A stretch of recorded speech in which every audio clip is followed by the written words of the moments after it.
तो नमस्कार। आज का हमारा विषय है छंद में मात्रा कैसे लगाएं। इस वीडियो में मैं आपको छंद में मात्रा लगाने के आसान तरीके को बताऊंगा। आप वीडियो को पूरा अंत तक देखें, फिर आपसे छंद में मात्रा लगाने में कभी गलती नहीं होगी। तो आइए दोस्तों, वीडियो को शुरू करें। मात्रा लगाने के नियम। सबसे पहले आप जानिए, मात्रा दो प्रकार की होती है, ह्रस्व मात्राएं और दीर्घ मात्राएं। मात्रा कितने प्रकार की? दो, ह्रस्व मात्राएं और दीर्घ मात्राएं। अ छोटी छोटा ऊ और री। अ छोटी छोटा ऊ री, यह आपकी ह्रस्व मात्रा है।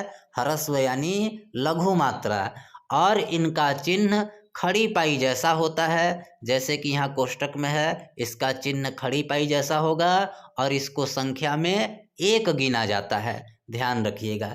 इसके बाद दीर्घ मात्राएं, ये अलग से याद नहीं करना है, बस आप याद कर लीजिए कि अ छोटी छोटा ऊ री ये ह्रस्व मात्राएं हैं। इनको छोड़कर बाकी जितनी मात्राएं हैं वह दीर्घ मात्राएं होती हैं। दीर्घ को गुरु भी बोला जाता है। जैसे देखिए, आ, बड़ी ई, बड़ा ऊ, ए, ऐ, ओ, औ, यह मात्राएं आपकी दीर्घ है और इसका चिन्ह अंग्रेजी के यस जैसा होता है और इनको संख्या में दो गिना जाता है, ध्यान रखिएगा।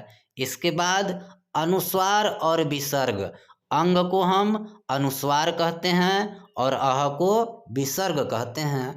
तो अंग और अह की मात्रा भी, ये अनुस्वार और विसर्ग भी दोनों दीर्घ मात्राएं होंगी। जैसे देखिए, संत, स तो आपका स में अ है, यानी यह ह्रस्व मात्रा है, लेकिन इसके ऊपर अंग यानी अनुस्वार लगा है, तो यह आपका अब दीर्घ हो जाएगा। त में अ है, देखिए जिसमें कोई मात्रा ना लगे रहे जिस व्यंजन में, उस व्यंजन में अ की मात्रा होगी, क्योंकि व्यंजन अ स्वर की सहायता से बोले जाते हैं और अ आपका ह्रस्व है। तो त यानी अ, तो ह्रस्व का चिन्ह बना दिए। गतः, ग अ है, ह्रस्व का चिन्ह। त में आपका विसर्ग लगा है, तो मैंने बताया अनुस्वार और विसर्ग दोनों दीर्घ होते हैं, तो यहाँ दीर्घ का चिन्ह लग गया दोस्तों। अब अर्ध व्यंजन से पहले का वर्ण ध्यान दीजिएगा। अगर बीच में अर्ध व्यंजन यानी आधा व्यंजन आया है तो पहले का वर्ण दीर्घ हो जाता है। जैसे देखिए, सत्य, यहाँ बीच में अर्ध व्यंजन आधा त आया है, तो अब पहले का वर्ण आपका दीर्घ हो जाएगा। जैसे स में तो अ है, ह्रस्व है, लेकिन अर्ध व्यंजन से पहले वाला वर्ण दीर्घ हो जाता है, मैंने बताया, इसलिए अब यह स दीर्घ हो जाएगा। फिर य में अ है तो ह्रस्व का मात्रा। इसके बाद एक और नियम, संयुक्ताक्षर। संयुक्ताक्षर का मतलब ऐसे अक्षर जो दो दो अक्षरों से मिलकर बने हैं।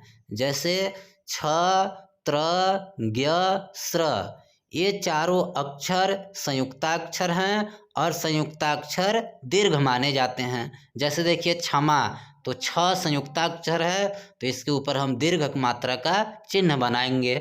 फिर माँ, म में आ है, आ भी दीर्घ होता है। एक और, चंद्र बिंदु युक्त वर्ण। अगर ऐसा वर्ण जिसके ऊपर चंद्र बिंदु यानी आधा चांद और ऊपर बिंदु लगा हो, तो ऐसा वर्ण भी आपका ह्रस्व होता है। जैसे देखिए, कांसा, क में आ है, आ तो दीर्घ होता है, लेकिन ऊपर चंद्र बिंदु है, तो चंद्र बिंदु युक्त वर्ण ह्रस्व माना जाता है, तो यहाँ ह्रस्व का चिन्ह लगेगा। स में आ है तो दीर्घ हो गया। तो समझ गए होंगे दोस्तों, ये है मात्रा लगाने के विशेष नियम। आप इनको स्क्रीनशॉट ले लीजिएगा, याद कर लीजिएगा। अब हम इस उदाहरण में मात्रा लगाकर देखेंगे कि हमने कितना सीखा। र में मैंने बताया कि जिस व्यंजन में कोई मात्रा नहीं उसमें अ होता है, तो अ आपका ह्रस्व है, तो ह्रस्व का चिन्ह लग गया। ह में छोटी है, छोटी भी ह्रस्व होता है, ह्रस्व का चिन्ह। म न, दोनों में अ है, तो ह्रस्व ह्रस्व। पानी, पा में आ है, आ दीर्घ होता है, दीर्घ का चिन्ह। नी, न में बड़ी है, तो बड़ी भी दीर्घ होता है, दीर्घ का चिन्ह। र में आ दीर्घ है। खी, ख में छोटी है, तो छोटी ह्रस्व, तो ह्रस्व का चिन्ह। ए भी दीर्घ होता है, तो दीर्घ का चिन्ह लगा दिए। बिन, ब में छोटी, छोटी ह्रस्व, तो ह्रस्व का चिन्ह। न, अ है ह्रस्व, पानी, यहाँ भी आ और दीर्घ ई है तो दोनों दीर्घ मात्रा है तो दीर्घ का चिन्ह लगा दिए। सब, अ है ह्रस्व ह्रस्व, शून्य, बड़ा ऊ है तो दीर्घ हो जाएगा, और न ह्रस्व है, अ तो ह्रस्व का चिन्ह, पानी दीर्घ दीर्घ, गए, ग में अ है तो ह्रस्व का चिन्ह, ए दीर्घ है दीर्घ का चिन्ह लग गया, न, अ है ह्रस्व का चिन्ह, बड़ा ऊ है दीर्घ का चिन्ह, ब है अ ह्रस्व का चिन्ह, ए है तो यहाँ ए भी दीर्घ हो गया। मोती, ओ और बड़ी दोनों दीर्घ होता है तो दीर्घ का चिन्ह लगा दिए। माँ, ये दीर्घ है दीर्घ का चिन्ह, न में छोटा ऊ ह्रस्व होता है ह्रस्व का चिन्ह, स ह्रस्व।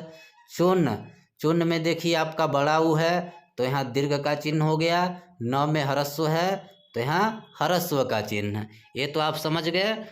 अगर वीडियो अच्छा लगा होगा तो हमारे वीडियो को लाइक कीजिएगा, साथ ही चैनल को सब्सक्राइब कीजिएगा। आप सभी को धन्यवाद।